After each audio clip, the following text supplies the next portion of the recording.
13th of the 10th, 2011, and this is an update on the Katla volcano in Iceland and the latest findings. Now, you remember the volcano that went off last year in Iceland, causing all the major air traffic problems across Europe? The Eyjafjallajökull, which released an ash plume high into the atmosphere. Well, they're now giving a comparison of what would happen if Katla were to blow. If there were to be a big eruption, what sort of problems would this create as regards air traffic? They're saying that the ash cloud that Katla could produce would dwarf the 2010 eruption, which cost the airlines $2 billion, and just sort of reinforce just how vulnerable modern society actually is by the whims of nature. Now, the eruption at Eyjafjallajökull was described as not small, but in comparison, Katla, which her name has been taken from an evil troll, the name Katla, she has a much larger magma chamber than the smaller volcano adjacent to her, which went off last year.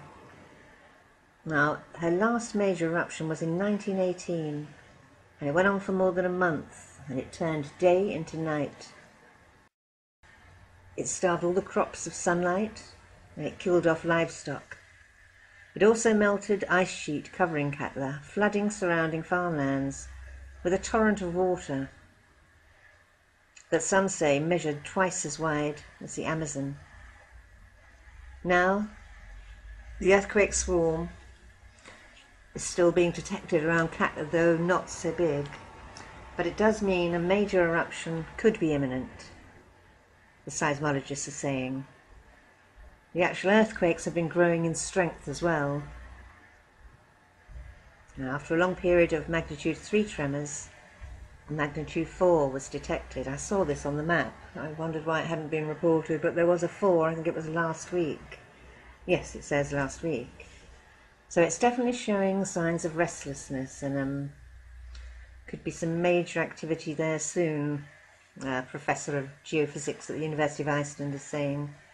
And teams of seismologists and geologists at the university are tracking the spike in seismic activity and working with officials to prepare communities near Katla, particularly a town called Vik, which is flanked by black sand beaches. Regular meetings have been held with the civil defence authorities and scientists, and the disaster officials have also drafted an evacuation plan and have also put in place temporary housing should it be needed. But many fear that they may have less than an hour to evacuate once the volcano erupts.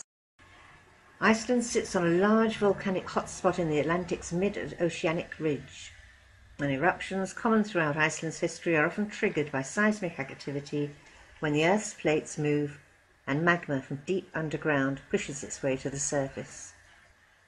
In 1783, there was a major eruption of Laki, one of Iceland's deadliest, and it freed poisonous gases that turned into smog and floated across the jet stream, killing thousands of people with toxic fumes in the British Isles alone. Laki is a volcanic fissure situated in the south of Iceland, not far from the canyon of Eldgjá. Now, when Laki erupted, the mountain itself did not erupt, but fissures opened up on each side of it, and it is part of a volcanic system centering on the Grímsvötn volcano, and that's where we see a lot of activity on that one too.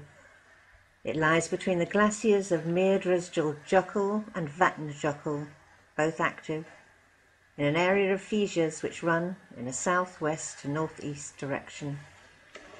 Now, this is an area,